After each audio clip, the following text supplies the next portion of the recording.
Terbagi dalam 3 kelompok harga satuan dasar. Yang pertama adalah harga satuan dasar tenaga kerja, yang kedua ada harga satuan dasar alat, dan yang ketiga adalah harga satuan dasar bahan. Harga satuan dasar tenaga kerja ini dipengaruhi oleh jumlah dan keahlian tenaga kerjanya. Contoh misalkan dari jumlah dan keahlian tenaga kerja. Antara komposisi mandor dan pekerja.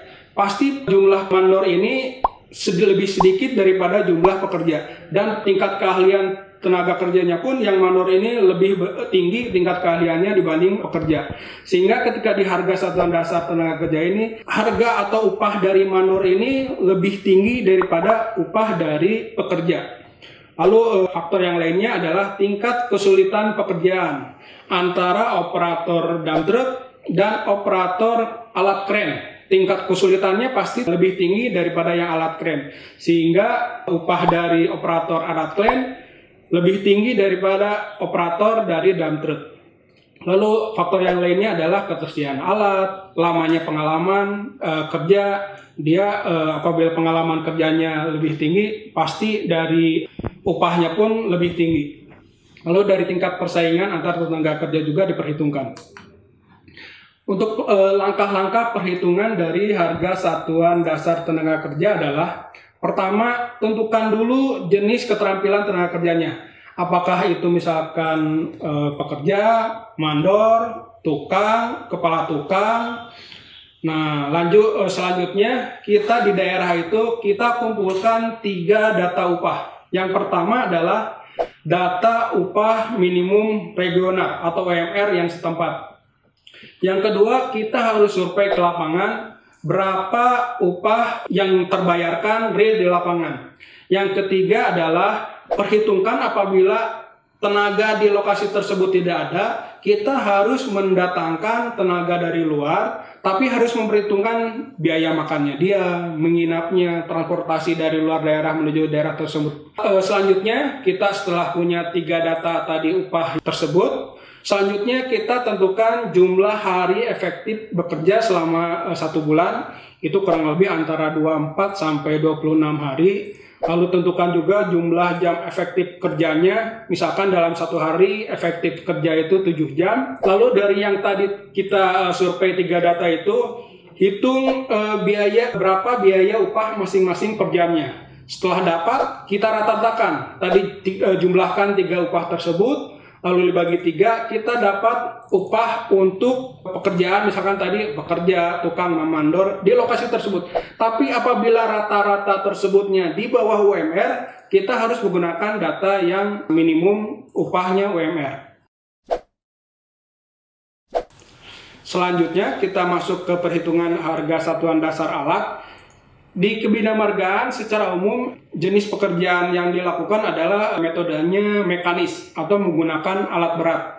Jika kita menggunakan alat berat, komponen yang harus kita lihat adalah jenis alatnya, lalu tenaga mesinnya atau horsepower-nya, lalu kapasitasnya, atau misalkan kalau dalam dump truck kapasitas angkutnya, lalu umur ekonomisnya, jam kerja per tahunnya, lalu harga pokok alat juga menentukan. Kita masuk selanjutnya ke langkah perhitungan harga satuan dasar alat. Pertama adalah menghitung biaya pasti per jamnya. Yang pertama adalah nilai sisa alatnya, faktor angsuran, lalu biaya pengembalian modalnya, biaya asuransi.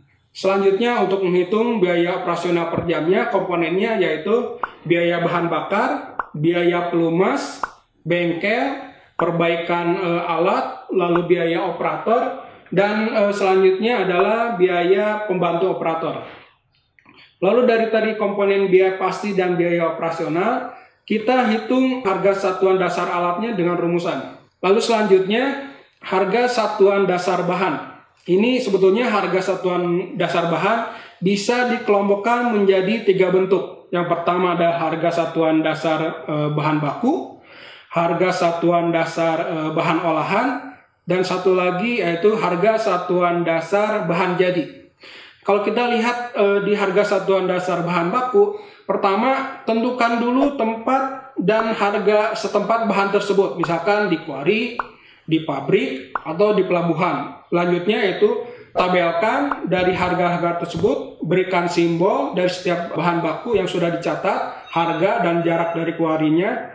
Lalu selanjutnya contoh misalkan untuk harga satuan dasar bahan baku ini seperti material batu, pasir, semen, baja tulangan. Selanjutnya untuk harga satuan dasar bahan olahan, pertama tentukan dulu jarak kuarinya. Misalkan apabila bahan dasar batu yang diambil di kuari, untuk nanti misalkan perhitungan untuk agregat kasar, agregat halus, lalu yang sedangnya juga. Selanjutnya tentukan harga satuan dasar bahan baku atau bahan dasarnya. Harga satuan dasar alat, tenaga kerjanya, kapasitas alatnya, faktor efisiensi nanti dari alat untuk produksinya, sama faktor jangan lupa juga salah satu yang utama yaitu faktor kehilangan bahan. Jadi contoh untuk harga satuan bahan di sini yaitu contohnya tadi bahan untuk agregat kasar, untuk yang sedangnya, halusnya, lalu nanti ada bahan abu batu. Ini semua nanti harga bahan olahan. Lalu selanjutnya untuk campuran beton semen, campuran beraspal, semua menggunakan harga satuan dasar bahan olahan. Selanjutnya yaitu harga satuan dasar bahan jadi.